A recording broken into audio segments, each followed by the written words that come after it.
Hey guys, what's up? I'm here with a review of an Australian supernatural horror film from 2014, and tonight's movie is The Babadook. Now, I've heard a lot of things about this film. I've heard people say that it's terrible. I've heard a few people say it's terrible. I've heard a few people say that it is a modern horror masterpiece. But I want to find out for myself. This movie is about a single mother who, after the violent death of her husband, she has to battle with her son's fear of a monster that is lurking in the house. And she soon discovers that there is a sinister presence all around her. That sounds interesting. Also, second note with this review, I'm not doing a rundown on this because I'm going to turn off all the lights in my room and watch it and see how spooky this gets. So, let's check it out.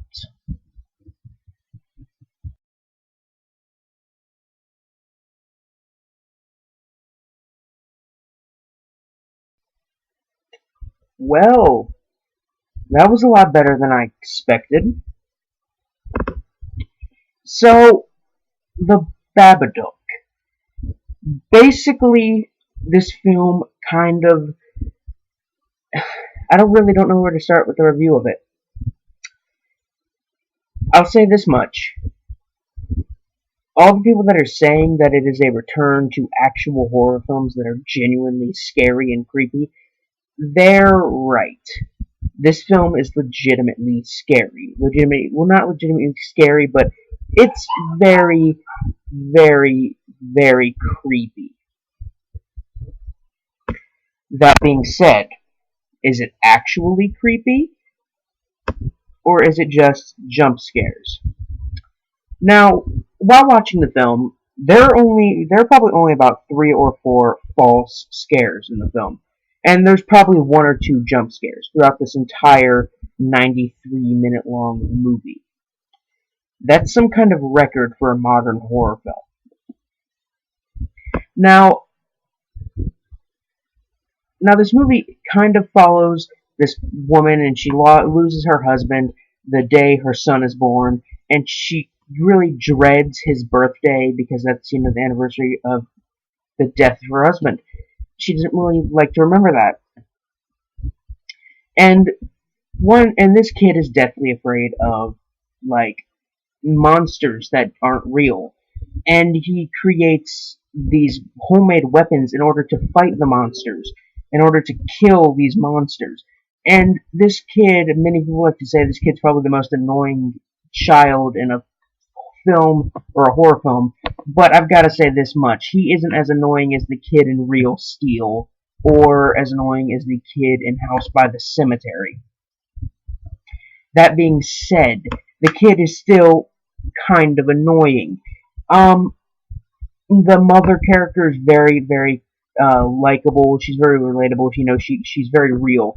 She goes through all this stress and stuff. It puts a strain on her throughout the film, and you see her character change as she gets more and more stress put on her.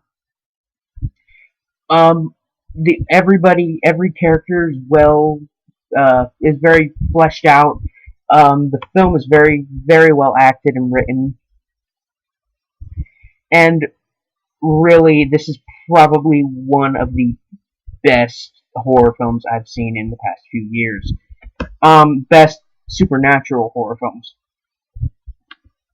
Now, this film is, I really don't know what else to say. The acting and writing is fantastic. The camera work is good. The visual effects are good. The music, I would have to say, rivals with the soundtrack of Suspiria, which has to be one of the creepiest soundtracks to a horror film ever made. The film relies a lot on the atmosphere and tension and music to get the scares in, to make you feel uneasy while watching it instead of just jump scares like, boo, guys, you're scared, aren't you? I mean, there's maybe 1 or 2 actual jump scares, and that's a really, really cool thing about this movie. The Babadook himself, as a monster, He is really, really, really creepy. The only complaint I have is there's not enough screen time with him in it. Now, I'm not gonna. I mean, it doesn't ruin the film. In fact, I think it kind of helps the film because he's a very mysterious kind of character, kind of monster. I like him. He's cool. Really, if I were to describe him perfectly, I'd have to quote the I'd have to quote Spider from Return of the Living Dead. I'm pretty sure Spider was the black guy from Return of the Living Dead. He said he's in one scene he says, "You're one spooky motherfucker," and that's how I would describe the Babadook. He is a really, really, really creepy. Mm. The film is genuinely a return to actual horror. It really is worth checking out if you're interested.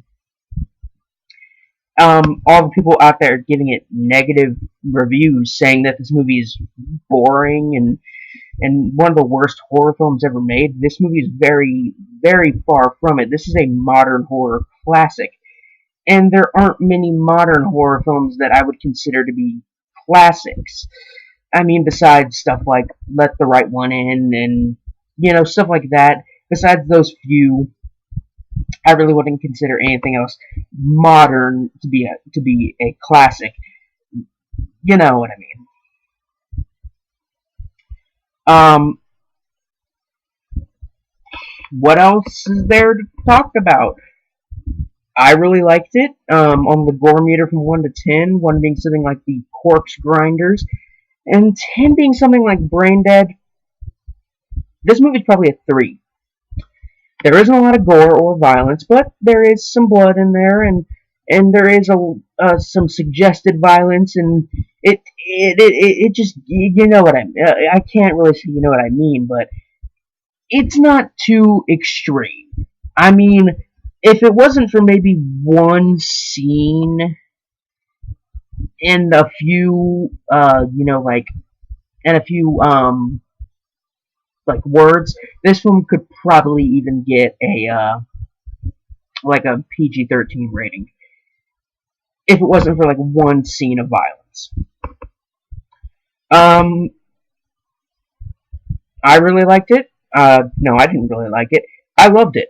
This movie is a return to real horror, and I really hope that this film makes a bunch of money because films like these need to be made. Films that are actually, scary and creepy and rely on the music and tension and all that. This is a fantastic film, really, really, really worth your time. 5 out of 5 stars. Now, if you excuse me, I'm going to go take a leak because I have not been out of my room since I started this movie. Anyway, guys, I'm BiscuitBoo69. The links to the Facebook page, Tumblr, Twitter, all that are in the description below, as well as Rotten Cotton t-shirt to provide my horror and exploitation film t-shirts, much like this Taxi Driver t-shirt. So check them out. I'm BiscuitBoo69, signing off. Peace.